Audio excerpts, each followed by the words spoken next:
नमस्कार, मैं हूं आपके साथ अनुष्का और आप देख रहे हैं इंडिया फैक्ट न्यूज। आइए नजर डालते हैं आज की खबरों की ओर। छिंदवाड़ा बस हादसा नहीं, राजनीतिक हत्या है, राष्ट्रीय क्रांति मोर्चा। मध्य प्रदेश के छिंदवाड़ा में हुए दर्दनाक बस हादसे को लेकर अब सियासत गर्मा गई है। राष्ट्रीय क्रांति मोर्चा ने इस घटना को महज एक हादसा मानने से इनकार करते हुए इसे राजनीतिक हत्या करार दिया है। संगठन ने प्रशासन के खिलाफ मोर्चा खोलते हुए गंभीर आरोप लगाए हैं।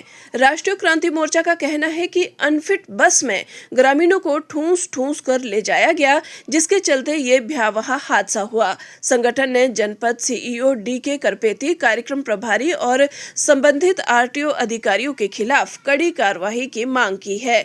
मोर्चा ने अपनी प्रमुख मांगों में कहा है कि दोषियों के खिलाफ भारतीय न्याय संहिता की धारा 105 यानी गैर इरादतन हत्या के तहत तुरंत एफआईआर दर्ज की जाए। साथ ही हादसे में जान गंवाने वाले प्रत्येक व्यक्ति के परिवार को 50 लाख रुपए का मुआवजा और एक सदस्य को सरकारी नौकरी दी जाए। इसके अलावा संगठन ने पूरे मामले की न्यायिक जांच की मांग की है, जिसमें आदिवासी समाज के प्रतिनिधियों को भी शामिल किया जाए। साथ ही बिना फिटनेस वाली बस को सड़क पर चलने देने वाले परिवहन अधिकारियों को तत्काल बर्खास्त करने की मांग भी उठाई गई है। राष्ट्रीय क्रांति मोर्चा ने चेतावनी दी है कि यदि 7 दिनों के भीतर इन मांगों पर कार्रवाई नहीं हुई तो संगठन हाईकोर्ट में जनहित याचिका दायर करेगा। इन पे बीएनएस की धारा 105, 304 एवं मोटर व्हीकल एक्ट के अंतर्गत एफआईआर दर्ज हो। क्यों हो? क्योंकि अधिकारी जनपद सीईओ अधिकारी है, ये दबाव नहीं बनाता तो हमारे सचिव भी खत्म नहीं हो तो है ना। और कार्यक्रम प्रभारी जो है उनने बोलो कि भीड़ ले कहा, उनने इनके ऊपर दबाव बना तो बेचारे ने अपनी नौकरी बचान लाई, इनका कुर्बान कर दे, उनने चढ़ा दे। समझ में एकला ही अपन कोई जिम्मेदार ठहरा रहे हैं, गलती को की है, गलती इनकी है। एकलाई हम मांग रहे हैं, अगर गलती उनकी नहीं रहती तो हम काहे के लिए कोई से मांग कर रहे कि हमें जे दो वे दो। सही बात है कि नहीं? तो कार्यक्रम अधिकारी और ये परिवहन अधिकारी और जो नेता मंत्री आए हैं, इन सबकी गलती है, इन सबके ऊपर एफआईआर दर्ज होना चाहिए। और अगला है कि बस के फिटनेस एवं बीमा की जांच कर स्पष्ट किए जाए। बस कई बार गड़बड़ भी रहे थे जी, है ना। तो हमने बोले कि बस की फिटनेस, और इसमें जब देखें 2023 में उनको फिटनेस 2023 तक को तो बोले, उसके बाद नहीं तो इंश्योरेंस भी नहीं तो बोल रहे हैं। समझ में आई आपको? मतलब जिस बस में को इंश्योरेंस पैसा कौन दे? कंपनी देने की नहीं, जेकी पास है वो दे है। तो हमें पहले सरकार के सामने बात रखना पड़ा। सरकार यानी कि यहाँ की शासन प्रशासन, यहाँ के नेता मंत्री कानूनी अगर बात करेंगे तो वो सोने और मान है। नेता तक बात करे तुम भग जाओ, कहे कोई काम नहीं है। तो हम क्या बोल रहे हैं? दूसरी मांग, बस के फिटनेस एवं बीमा की जाँच कर स्पष्ट किया जाए कि किस अधिकारी ने बिना वैध फिटनेस परमिट के वाहन को मंजूरी दी। भाई अधिकारी भी तो होते ना चेक करन वालो कि तुमने फिटनेस चेक करे या परमिट चेक करे, किस अधिकारी ने किया?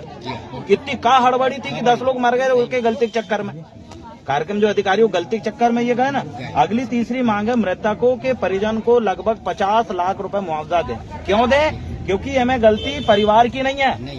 तुमने रोजगार गारंटी का पैसा नहीं मिले, डर दिखा के ले गए। तुमने लाडली बहना का डर दिखा के ले गए, तो लोगों की गलती नहीं है, गलती आपकी है, आपने डर बता के ले गए। इसीलिए हम आपसे ही मांग करेंगे 50 लाख रुपए मुआवजा की। हमारी गलती से अगर दुर्घटना होती, हम कोई के आंगन में ठोक जाते, कोई गाड़ी में ठोक देते तो भाई नहीं मांगते, हमारी गलती से मरे।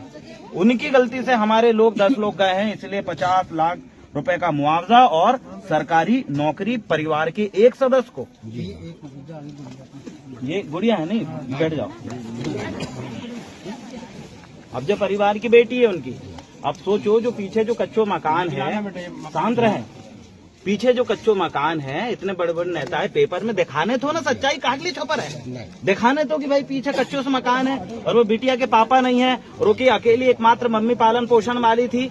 अब जो घर दिखाते उसकी स्थिति बताते, पेपर में न्यूज मीडिया में छप गो कि हाँ जो भाव इतने वो भाव इनको ऐलान कर दे, 4 लाख और बढ़ा दे, सबने आश्वासन। अरे भाई हकीकत भी दिखाओ आप। अब जो घर, अब देखो बरसात शुरू होने वाली, तूफान शुरू हुआ है, गलती से अगर तूफान आ गओ तो पूरा उड़ जात, कौन देगा भाई? कौन पूरा करे? खान को घर में है नहीं है, एकलाई तुरंत में मदद करते हैं ना। बड़ी बड़ी आश्वासन देके नेता में 8 लाख दें, फलाना दें करके तुरंत चले गए। तो हम पॉइंट पे बात कर रहे हैं। अगली 2 मुद्दा हमने अभी बताया। तीसरा, मृतकों के परिजनों को 50 लाख मुआवजा। मैं इसलिए आपको बोल रहा हूँ क्योंकि सब समाज जाने। आज तीसरा को कार्यक्रम है, बैठ जा भैया, तीसरा कार्यक्रम है आज छिटकी को नैंग है, छिटकी को नैंग है और तीसरा कार्यक्रम है। तो आज पूरा परिवार भी है और समाज भी है ना। तो भाई अपन एमन चर्चा कर ले इतना। तीसरा को कार्यक्रम है एमन अपन वही बोल रहे हैं कि एक तो अपन ने बोले कि पूरे मृतकों को 50 लाख मुआवजा दो, सरकारी नौकरी हर परिवार के एक व्यक्ति को दो, और जो ST SC के लोग खत्म हुए हैं उन मामलों में एट्रोसिटी एक्ट के अंतर्गत विशेष सहायता मिलती है। समझ में आई आपको? अब सबसे कानूनी बात सुनो आप। इनने बोले कि 4 लाख रुपए कलेक्टर देगा और 4 लाख रुपए मुख्यमंत्री देगा। एक बात इनने छुपा ला, 8 लाख रुपए तो वैसे ही मिले उन्हें एट्रोसिटी एक्ट को, क्योंकि मरे हैं ना, जिम्मेदार प्रशासन है। तो एट्रोसिटी एक्ट में कोई व्यक्ति अगर खत्म होता है, एट्रोसिटी एक्ट लगता है तो राहत राशि का मुआवजा 8 लाख रुपए एक मुफ्त मिले। यानी कि एट्रोसिटी एक्ट कानूनी धारा अगर लगती है, FIR दर्ज होती है तो 8 लाख वो और 8 लाख जो, यानी 16 लाख और 50 लाख रुपए और अलग से मुआवजा तुम्हारी गलती से खत्म है। तो एम बोल रहे हैं कि एट्रोसिटी एक्ट के अंतर्गत विशेष सहायता उनको दी जाए, और ये काम है जनजाति कार्य विभाग का, या ये काम है हमारा जो जनजाति आयोग बने इनका ये काम है। अगली चीजें हैं, चौथी चीज, जांच के लिए एक उच्च स्तरीय निष्पक्ष समिति गठित की जाए और उसमें क्षेत्रीय लोगों को शामिल किया जाए। इन लोग जांच कमेटी बनाते हैं, ऑफिसर लोग, बड़े ऑफिसर लोग खुद ही खुद जांच करके खुद ही दवा देते हैं फाइल। ऐसा नहीं होना चाहिए। गांव के लोग जिनके घर के व्यक्ति खत्म भाव, हर परिवार को एक व्यक्ति को जांच कमेटी में लो, ताकि वो देखे कि तुम कुछ गलत तो नहीं कर रहे, तुम कोई अधिकारी को बचा तो नहीं रहे, तुम कोई बस वाले जो मालिकों का बचा तो नहीं रहे। एक कमेटी में एक परिवार का व्यक्ति होनी चाहिए। अगली जो जांच है हमारा 5वां नंबर की जो मांग है, भविष्य में किसी भी राजनीतिक कार्यक्रम हेतु नागरिकों को सरकारी योजनाओं की धमकी देकर बुलाना प्रतिबंधित करें। सरकारी योजना का फायदा नहीं मिला ये बोल के अगर आप बुला रहे हो तो ये प्रतिबंधित होनी चाहिए।